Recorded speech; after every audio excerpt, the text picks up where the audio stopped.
Good morning students and welcome back for a video class of political science. We started with the second evening, elections and party system in India. And in previous video we seen about the electoral reforms which have been introduced by the different committees like Viketa Kuru, Dinesh Goswami, Manchu, Indrajit Gupta and Law Committee of Reports. The two reforms have been introduced. One is about the elector's voter identity card, which was introduced by Penal Session in the year of 1993. Okay, which conducts the free and fair elections to remove the evil of the corruption and impersonation, that is bogus voting. So EPIC, that is elector's photo identity card, which consists of the voter's name, address, age, date of birth and the constituency along with the photo. Okay, so that made compulsory by the MS Bill in the year of 1996. Later on.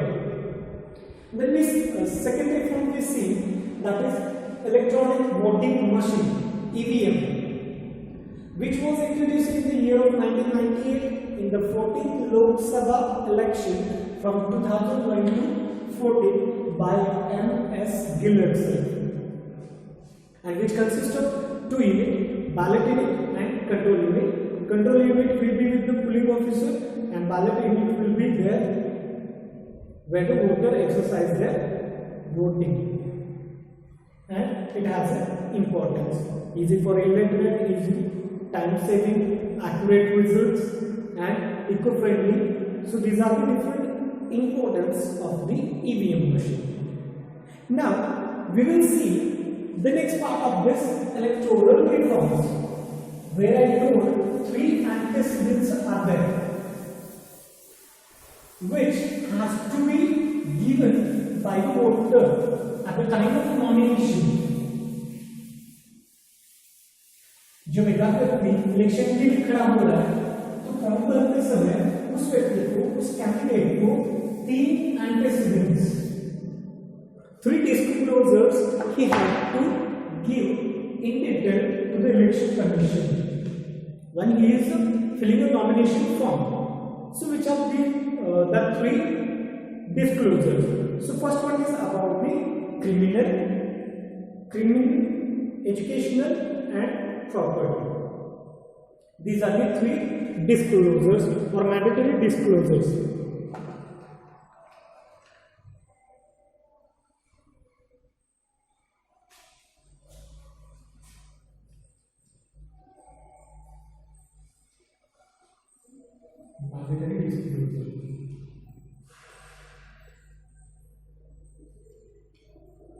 So the first one is criminal.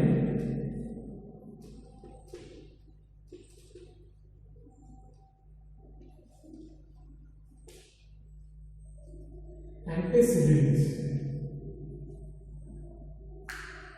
Now, and what is the importance and why it has been introduced?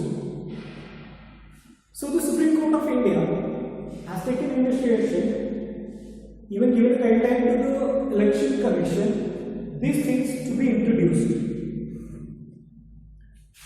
Before these disclosures, what happened? That any person is going to stand for election, contesting for election, a person will have or who has a criminal background, who don't know anything about the politics, who don't know anything about administration.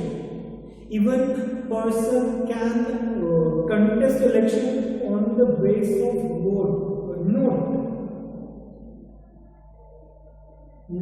vote for note as like, यानी पैसे के बलबूते पर डरा धमका के criminal होकर भी ऐसे लोग सांसद बनने लगे, हमारे नेता बनने लगे और ऐसे करप्ट लोग हमारा देश चलाने लगे, हमारी सरकार चलाने लगे.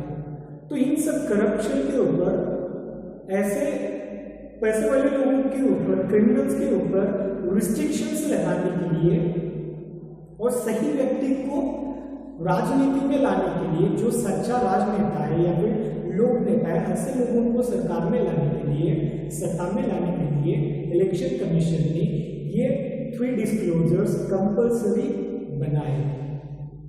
सो वो 3 डिस्क्लोजर है, क्रिमिनल, एजुकेशनल एंड प्रॉपर्टी। सो उनमें से सबसे अहम जो है क्रिमिनल एंटेसिडेंट और criminal disclosure. So when you are going to fill a form or the nominee is going to fill a form as a nominee at the time of nomination, so he has to provide criminal antecedent, educational antecedent as well as property antecedents. Okay, so these are made mandatory.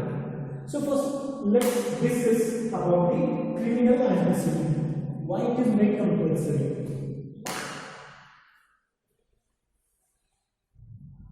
Now, a person who is going to fill a form, a nomination, so we don't know, or the voters don't know whether the person belongs to has a clear personality, clear characteristics. So the voters will judge whether the person has a done crime or not, because number of the criminals have been found in the politics, in the government also. So to control this criminalization, Supreme Court of India in the year of 2002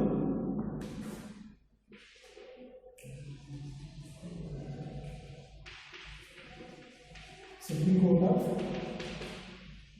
India in the year of 2002 has given one of the guidelines or suggestion to the Election Commission that criminal antecedents is compulsory, mandatory while contesting or for filling the nomination form of any one of the candidate. कोई भी व्यक्ति, कोई भी भारत का सदस्य जब nomination form भर रहा है तो उस समय उस व्यक्ति को क्रिमिनल एंटीसीडेंट देना ही है. It's a mandatory. So a guideline was given by the Supreme Court to the Election Commission, and as per that, Election Commission also accepted it, and there were made changes in the RP Act of 1951. That is, RP means RP Act of 1951, Representative of People Act. On the basis of these Act, Election Commission conduct election from Gram Panchayat to Lok Sabha, Rajya Sabha, or up to the President. So the changes, amendment was done in this RP Act, and as per that amendment, compulsory 3 disclosures has to be given by the nominee: criminal, educational, and property. Okay. So as per Supreme Court, as well as per that, the changes were made in the RP Act of 1951, and this all the disclosures made compulsory while filling a nomination form. But nominee has to provide the criminal records if he has. Okay, so that is about the criminal antecedent.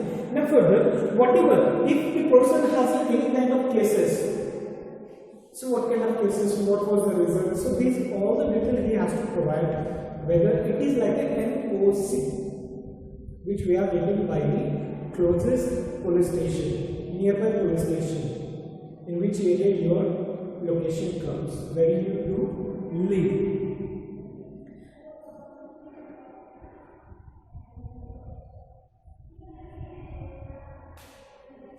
Supreme Court has given the order, a person who found guilty, he will be debarred. The Supreme Court declared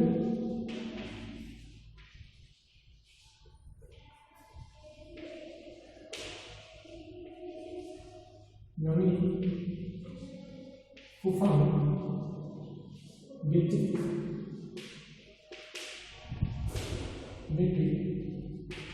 will be debarred.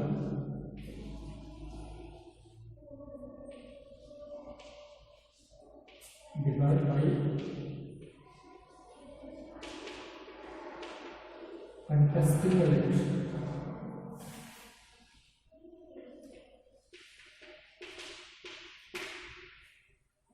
जिस व्यक्ति के ऊपर गुना दाखिल है, cases है, तो ऐसा व्यक्ति इलेक्शन के लिए खड़ा नहीं हो सकता। हम या फिर लोगों के नेता ऐसे नहीं होने चाहिए कि जिनके ऊपर केसेस है, तो एक क्रिमिनल व्यक्ति हमारा नेता नहीं बन सकता। For that, these disclosures made mandatory by the government, even legislature would lose the membership, and person already who is in the government, who has been elected, even that person also is getting or losing his membership by the parliament if he found guilty, if he has done crime, if any charges are there on that person. So any charge should not be there. So in what way the person can disqualify from the contesting election, on what charges? तो कौन से charge उस व्यक्ति पर बन सकते हैं जिन charges के ऊपर वो व्यक्ति इलेक्शन को खड़ा होने से पहले ही उसको नॉमिनेशन कैंसिल हो जाता है। So what are those things? So first thing, if the person is found or person is going to be disqualified if there is a conviction by the court of law.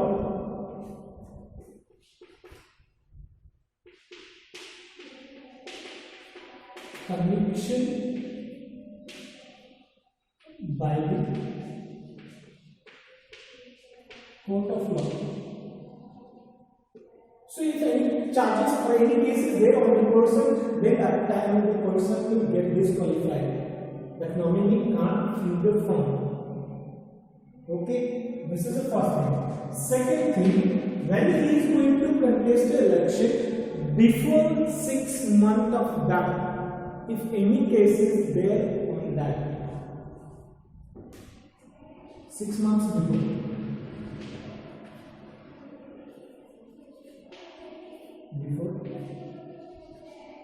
Contesting election, 6 months before contesting election would lead to the disqualification. Cases filled.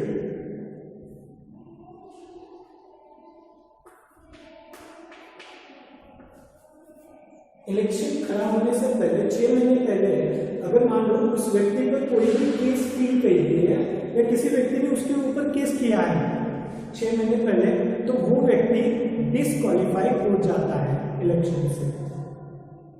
Cases field before 6 months for the contesting of election, that person, that nominee gets disqualified. Second, third one is about the when the person is found or candidate has been accused, यानी उस व्यक्ति पर पहले ही मुकदमा चल चुका है।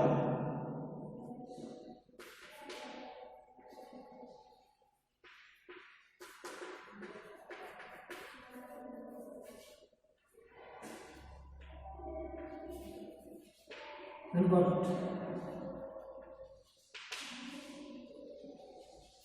punishment of 2 years or more than। जिस व्यक्ति के ऊपर पहले ही मुकदमा चल चुका है उसको 2 साल की सजा या उससे ज्यादा साल की सजा हो चुकी है, तो ऐसा व्यक्ति sentence for the 2 or more than 2 years are disqualified। ये ध्यान में रखो, जिस व्यक्ति पर केस शुरू है वो व्यक्ति डिस्क्वालीफाई होता है, इलेक्शन के लिए खड़ा नहीं हो सकता। उसके बाद फॉर्म भरने से पहले 6 महीने, उस 6 महीने में कोई भी फाइल केस फाइल है शुरू है उसके ऊपर, तो वो डिस्क्वालीफाई होता है।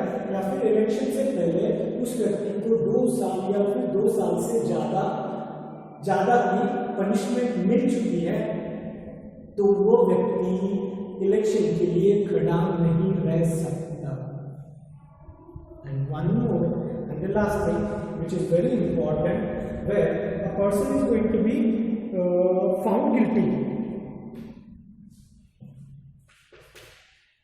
If the case is proved or the charges have been proved,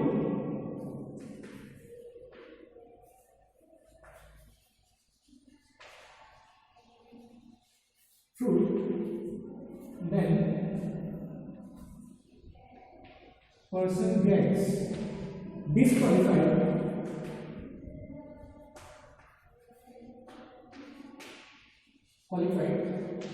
for 6 years।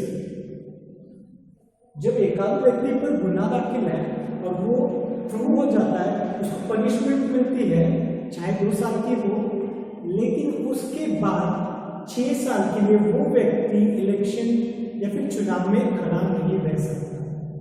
He can't contest election for the next 6 years as he gets the 2 years custody. So this is in detail about the criminal antecedents which has been given, a guideline given by the Supreme Court, and amendment was done in the RP Act, that is Representative of People Act of 1951. So while contesting the election, filling a nomination form, these things will be kept in mind, and the form what has been filled, it will be scrutinized, उसकी छाननी की जाती है, जांच पड़ताल की जाती है। अगर इनमें से कोई भी लॉ, कुछ भी उस व्यक्ति पर केस है, तो वो व्यक्ति डिस्क्वालीफाई हो जाता है, वो इलेक्शन के लिए खड़ा नहीं रह सकता। The person gets disqualified. So this is about the criminal antecedent. Next, second, that is educational antecedents.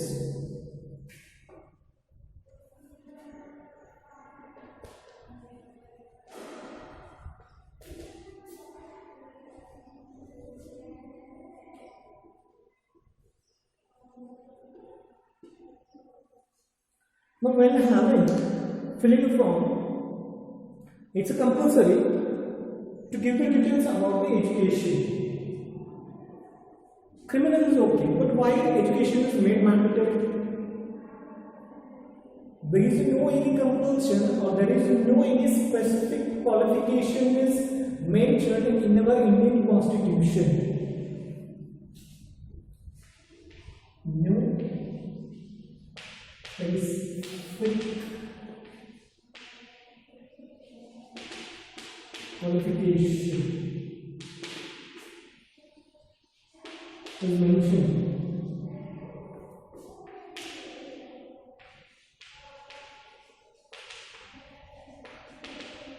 in our Constitution.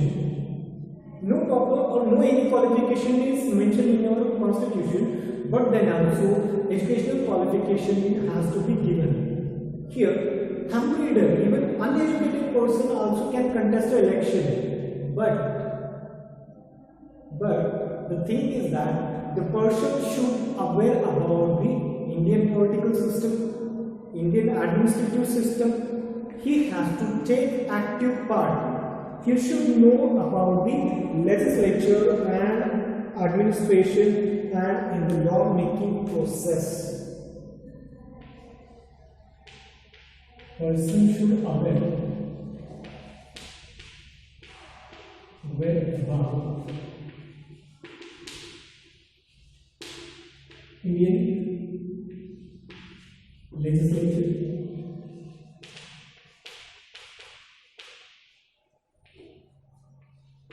administration,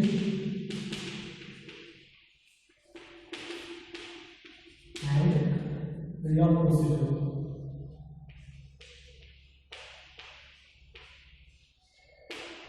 How the laws are made, how they are going to be enacted, in what way the administration goes on. So this whole information that person should have, whether he might be illiterate, uneducated, then also it's okay, but he should take active part in this all the field. He should have a deep knowledge how the proceedings are done, how the laws are passed, how the bills are introduced. Okay, so these are all the things that person should know, then only he can contest for the election, or else it's not possible. Because there is no specific any qualification is required or not mentioned in our constitution. So the equality has been given to the everyone. बस educated ही लोग सांसद बन सकते हैं, हमारे नेता बन सकते हैं, ऐसा नहीं है। जो व्यक्ति अनपढ़ है उस व्यक्ति को भी हमारी सरकार, हमारा संविधान सही मौका देती है। क्योंकि ऐसा नहीं है कि जो व्यक्ति अनपढ़ है उसको ज्ञान होता है, ऐसा नहीं है, या फिर अज्ञानी होता है, ऐसा नहीं है। उसको बस वो अशिक्षित होता है। लेकिन सरकार के बारे में, लॉ कैसे बनता है, या फिर राजनीति कैसे चलानी चाहिए, सरकार कैसे चलाना चाहिए, इसकी बहुत ही जानकारी उन व्यक्तियों को होती है। इसलिए आप देखते हो कि कोई भी व्यक्ति जो भी भारत का नागरिक है वो इलेक्शन के लिए खड़ा हो सकता है। बस उनको ये 3 बातें प्रूव करनी होती है: criminal antecedent, educational antecedent and property antecedent. Okay, so this is about the second educational antecedent. Now third, that is also very important, property antecedent.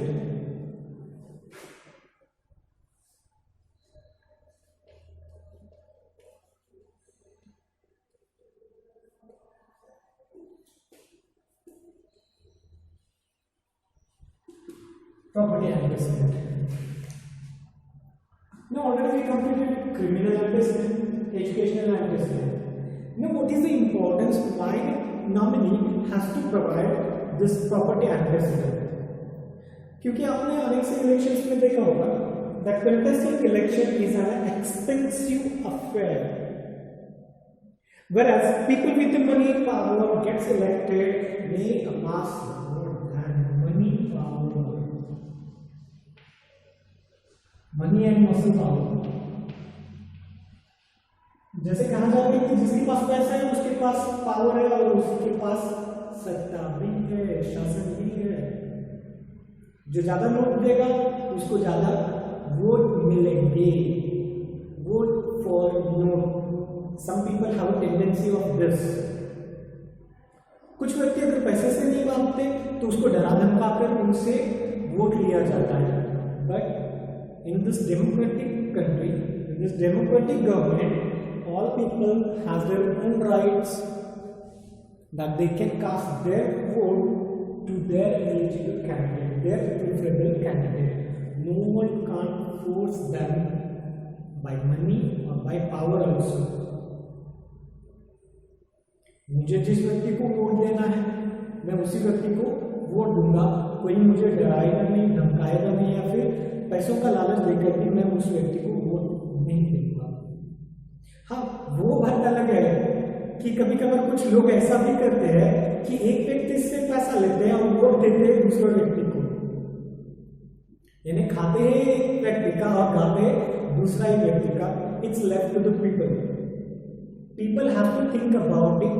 It's very very important to whom you are going to cast a vote, to whom you are making your representative. यथा राजा तथा प्रजा, जैसा आप अपना नेता चुनोगे वैसी हमारी सरकार होगी, हमारा भविष्य भी वैसा ही होगा। अगर आप करप्ट लोगों को चुनते हो तो पूरा देश करप्ट हो जाएगा, पूरी सिस्टम करप्ट हो जाएगी और किसी प्रकार का भी विकास नहीं होगा। There is no development if we are choosing corrupted people, corrupted representative. तो ये तो ऐसा हो जाएगा कि जैसे मान लो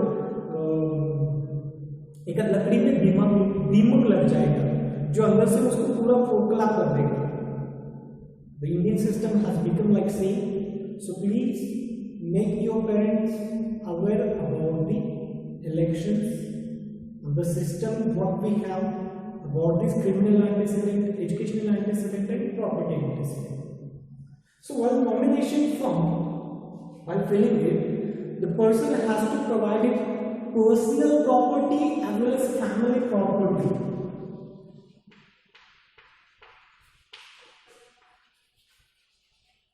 Property and family property.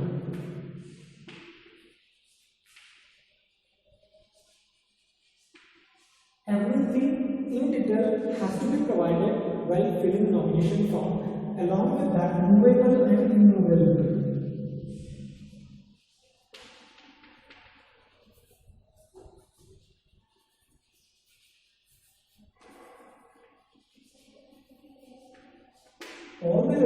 records has to be given to the election commission.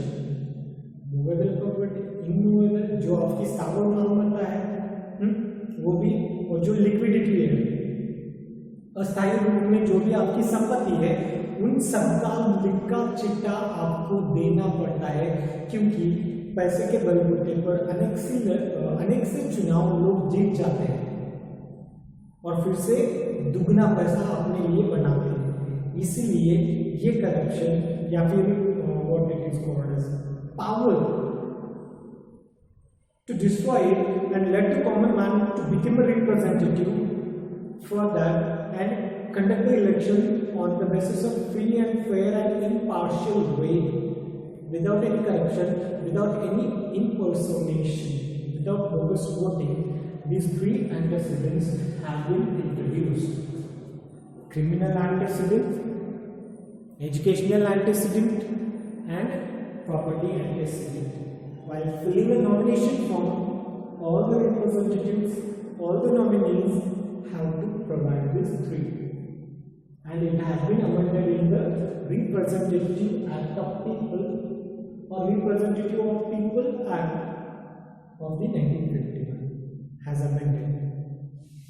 Okay, so that was amended in the year of 2002, and then onwards 2002 onward, these three antecedents, mandatory disclosures have to be given by the nominee. Okay, so this is about the electoral reforms. So definitely, if the question becomes for 5 marks, have to explain. Particularly if it is asked criminal antecedent, then you have to explain criminal antecedent. If it is explain the mandatory disclosures of the electoral reform, then you have to explain three: criminal, educational, and property also. In brief, you have to explain this three only. Okay, so thank you students for being up to the end of the video. In next video, we'll start with the next topic, that is about the state funding. Will be our next topic.